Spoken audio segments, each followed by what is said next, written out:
दोस्तों, कई बार जब लोग जीवन में काम करना शुरू करते हैं तब उन्हें बहुत ज़्यादा दर्द होता है, तकलीफ होती है, उन्हें बहुत ज़्यादा मेहनत करना पड़ता है और ये बात उनसे बर्दाश्त नहीं हो पाती है। उनका शरीर जवाब दे देता है और वो उस काम को छोड़कर किसी और तरकीब से सफल होने का प्रयास करते रहते हैं। लेकिन याद रखिएगा, इस प्रकार से कोई भी व्यक्ति जीवन में सफल नहीं हो पाता है।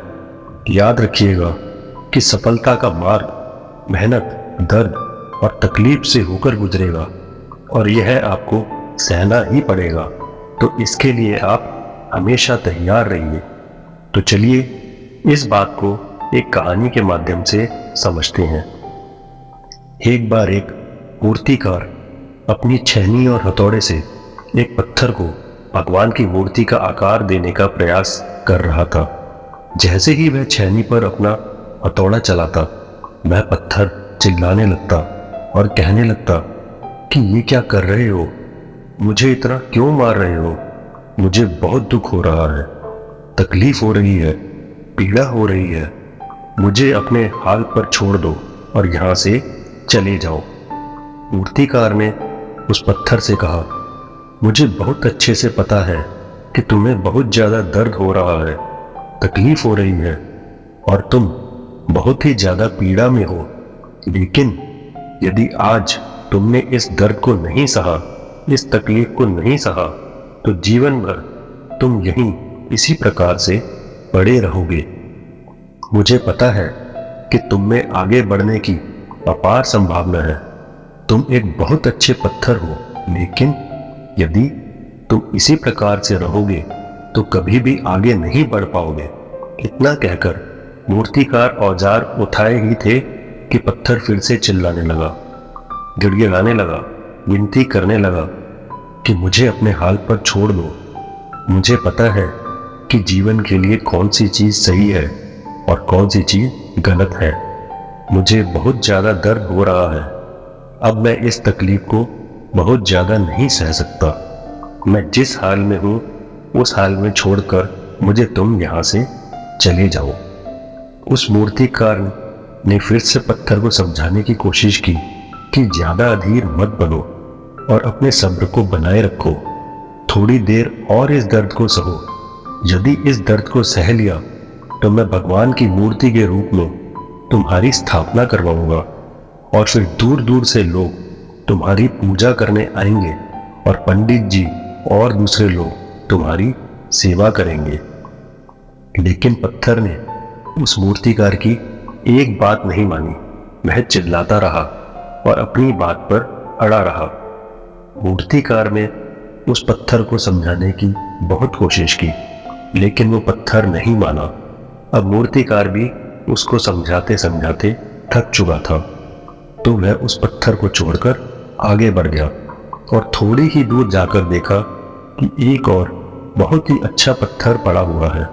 उसने छेनी और हथौड़ा उठाया और उस पत्थर की मूर्ति बनाने के लिए तैयार हो गया। मूर्तिकार ने छेनी और हथौड़े का वार दूसरे पत्थर पर जारी रखा।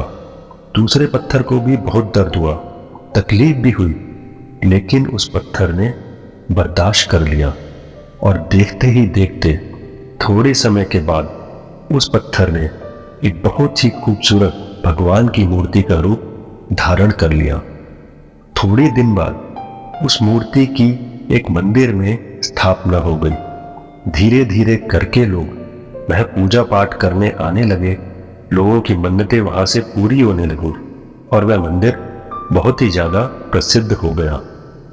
अब धीरे धीरे करके दूर दूर के गांव से लोग वहां पूजा पाठ करने आने लगे। फिर एक दिन और उससे पत्थर को उसी मंदिर में लाया गया और उसे एक कोने में रख दिया गया।